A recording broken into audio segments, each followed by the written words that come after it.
That's the power of open networking, right? Which is it's to network like a hyperscaler. Right. So start with OCP, Open Compute Project hardware that has an open specification, and then use open source software. So that's what we do at Hedgehog for the network. But yeah, we have a customer who, they just built a GPU cluster. They got a quote from NVIDIA for Spectrum X. And then our quote with Celestica was about half the price of that Spectrum X quote, and they're getting better performance out of their network than the Spectrum X benchmark.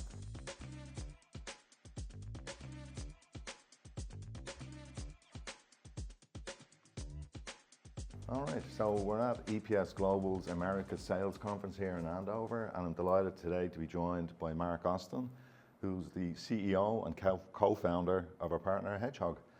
So, Marc, for those who may not be familiar, could you provide a bit of background on Hedgehog? And we're particularly interested in where Hedgehog fits within the broader open networking ecosystem. Sure. So we are AI network software. So if you are building an AI data center, either for training, a large data center, or maybe a small edge data center for inference, we're the software that makes all of those GPUs connect to each other and enables your workloads to run efficiently and fast. Okay, great. And AI is like the key word. Every time I talk to somebody, you hear about AI, right? And it is putting a massive demand on network infrastructure. And how specifically are you guys, addressing the needs of AI networks? Yeah, well, so the first thing that we do is we just make it easy to operate your own infrastructure, and we do that by creating a cloud user experience. So with Hedgehog, you can operate your own AI infrastructure with the same people, same process, same tools, same skills that you already have. Yeah. So that's the first thing that we do is we just make it possible. And then once you've built that infrastructure, and there's a lot of hardware, right? And that's where we partner with EPS Global. You gotta make it run fast. Right. So the network is typically the primary constraint on GPU utilization, and the GPUs, of course, are what you need to be able to train a model or fine-tune a model or do low latency inference. And right. so and they're also where all the money is going, right? Yeah. So if they're being underutilized, you're burning dollars. It's huge, money. Yeah. So it's getting the network out of the way. Right. It's tuning that network so that it's really fast, like on a training network in the back end where you've got all these GPUs sharing memory with each other using a technique called RDMA. We do that on converged Ethernet, and there's a bunch of other techniques as well. But at the end of it, what you should have is pretty close to line rate throughput. So if it's an 800 gig network, you're getting pretty close to 800 gigabit. So you mentioned the hardware piece, and we're partnered with Celestica, and I know you're deploying on Celestica as well. And so how does an AI network that powered by your software and then in combination with a switch from a vendor like Celestica, how does that compare to the price of proprietary networks from someone like an NVIDIA or an Arista or a Cisco or those guys? Yeah, so I mean that's the power of open networking, right? Which is it's to network like a hyperscaler. Right. So start with OCP, Open Compute Project hardware that has an open specification that's usually been defined by a hyperscaler like Amazon or Microsoft or Google or Meta. And that's Celestica, that's where most of their hardware designs come from. And then use open source software. So that's what we do at Hedgehog for the network. But yeah, we have a customer who, they just built a GPU cluster. They got a quote from NVIDIA for Spectrum X. And then our quote with Celestica was about half the price of that Spectrum X quote. And they're getting better performance out of their network than the Spectrum X benchmark. Yeah, it's a really good point that you made, and it's a great phrase, and it's one that came up with Celestica, and I think they maybe stole it from you, that network like a hyperscaler. And that is the key message, right? I think that there's still, some people still have the perception that open networking, that if they're going to adopt it, they're somewhat like a guinea pig. Yeah. No, this is proven technology. This is what the hyperscalers are doing. It's, the apps on your phone that you're using, it's this type of infrastructure. So it's more tested really than anything else, right? Because it's deployed at the largest scale. Absolutely. So at EPS Global, then we have a strong track record of integrating software and hardware, to make disaggregated networking, easy for our customers to adopt. Yeah. And we're really excited to partner with Hedgehog and Celestica as well, and we're going to be offering new product bundles. In your view, how will this initiative benefit Hedgehog and your customers? Yeah, it's mostly about benefiting the customer, right? So you use this word disaggregation, right, which is separating the software from the hardware so that you have choice. That's great for your IT strategy over the long term. But it can also be a little bit intimidating when you're making the purchase, right? It can be a little bit complex. So bundling everything together into a solution to make that purchase decision easier, to make it easier to get a budgetary quote, get the budget for it, execute the PO, deploy it, is super important, right? So, with EPS Global, hardware, the switch, the optics, the cabling, our software, getting all of that to package together for specific use cases, like an 800 gig AI training fabric, or maybe a 100 gig AI inference fabric, it's going to make it a lot easier for customers. And you're 100% right in your analysis, and we've seen it. We've been involved in open networking for over 12 years, and we call it the tyranny of choice. People think they want choice. I want to be able to choose what switch I want, until you give them an AVL that has 100 switches on it, and they go, okay, where do I start? Right. And then, even after they've figured out which one they want, where do they go and get it? And then, like you mentioned, where do I go and get the optics? Where do I go and get the cable? So our ability to put all that together into one package, it's maintaining the advantages of disag, but having a lot of the good things that people like about the traditional vendors, that you open the box and everything that you need is in it, and you plug it in and it works. There was a recent blog from FarmGPU that outlined the advantage of using an 800 gig back-end fabric. And again, that was a combination of Celestica hardware and Hedgehog software. Can you tell us a little bit about that? So FarmGPU is, they're a cloud service provider. So if you need an NVIDIA B200 GPU, you can rent it from them at a competitive price.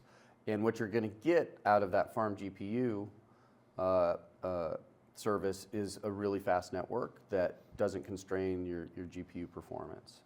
And so, they did that with Celestica and EPS Global and Hedgehog. And it was a pretty fast deployment. Yeah.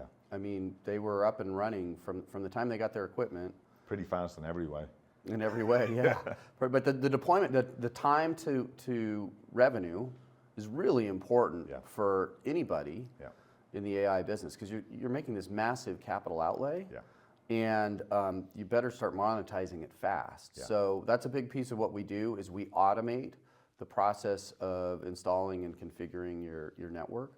And from the time that you have all of your equipment on site, it's cabled, it's plugged in, we have physical connectivity, you should be able to install and configure all the software on your cluster for your network in about an hour.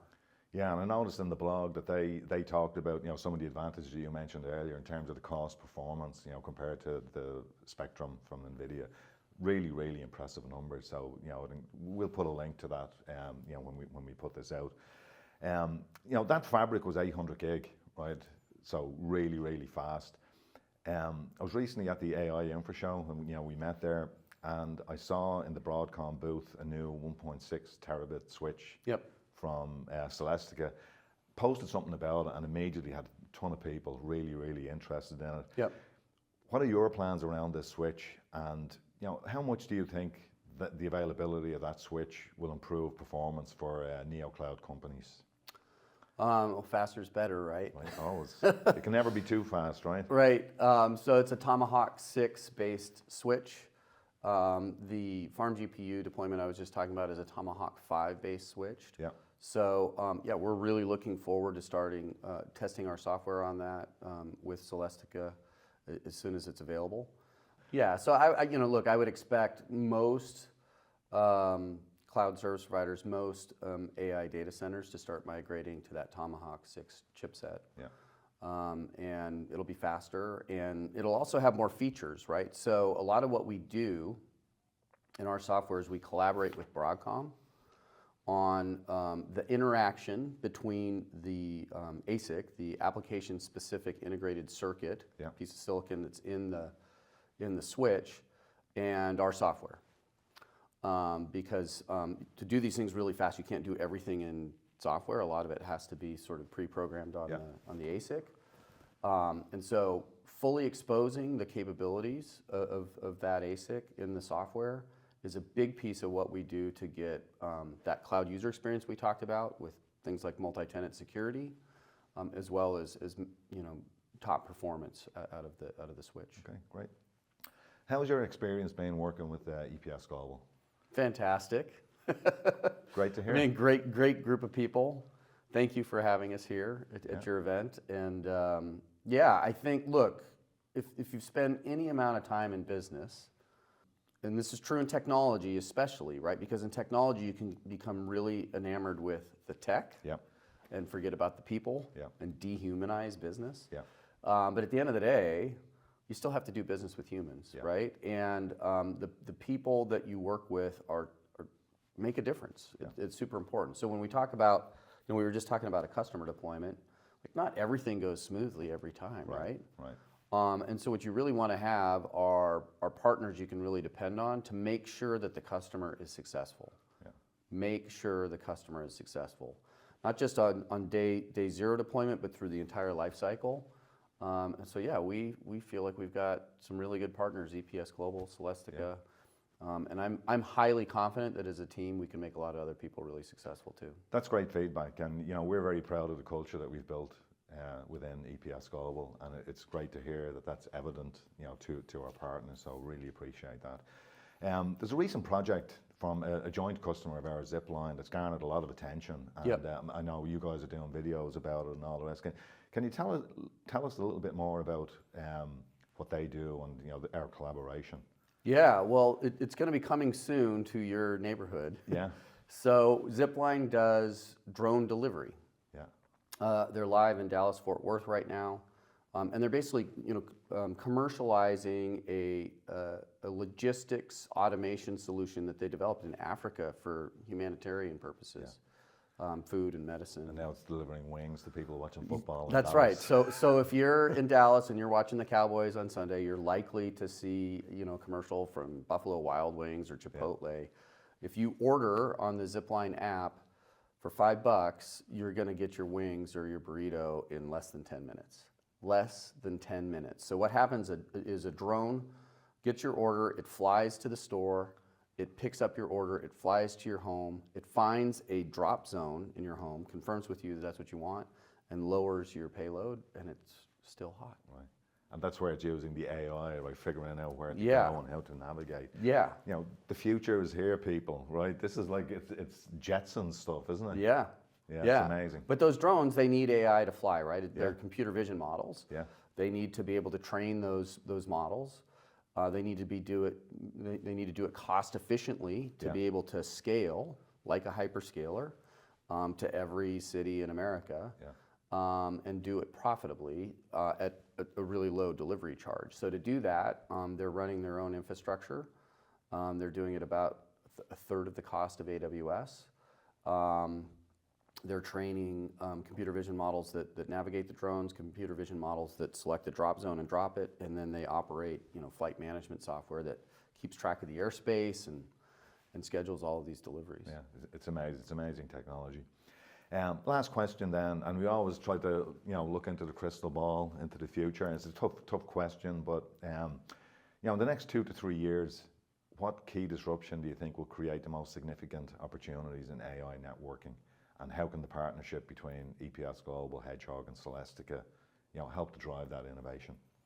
Yeah. So in the last year, we've just seen all of these eye-popping headlines on these massive data center builds, right? And just massive expansion in data center technology, right? And hardware's cool again. It always was. It always was. So, but that's all been mostly for training. Yeah. And training large language models in particular. We just talked about computer vision. It's a form of AI, but it's different than an LLM. It doesn't require the same kind of infrastructure. So the point of all of that training is inference, right? To be able to then run the model and get a result from it. And so I believe that what we haven't seen yet, for sure, what we haven't seen yet is enterprise adoption of AI in a meaningful way. Yeah. So what we're going to see is enterprises using open source models. They're going to they're going to fine tune those models with their own proprietary data that is their gold. They need to protect that gold, which means that they're going to run on-prem infrastructure. And they're going to tune the model for their specific use case. And then they're going to run inference at the data edge. So in the case of Zipline, right, the data edge is the drone. Right, The inference is running on a GPU in the drone. But there's a ton of use cases like that. And that's all going to require a whole lot of distributed edge compute infrastructure to have ultra-fast, low-latency inference. Got it. Right? And so we're just going to see a whole lot of these small data centers all over the place. And that's going to create a whole bunch of different customer experiences and more efficient business processes that are powered by a variety of AI models, not just LLMs, that are fine-tuned on private proprietary data. Okay, great. Well, thanks again, Mark. I think this was a very informative session. Really appreciate it. I'm looking forward to great things in the next couple of years. Yeah, thanks for having me. All right.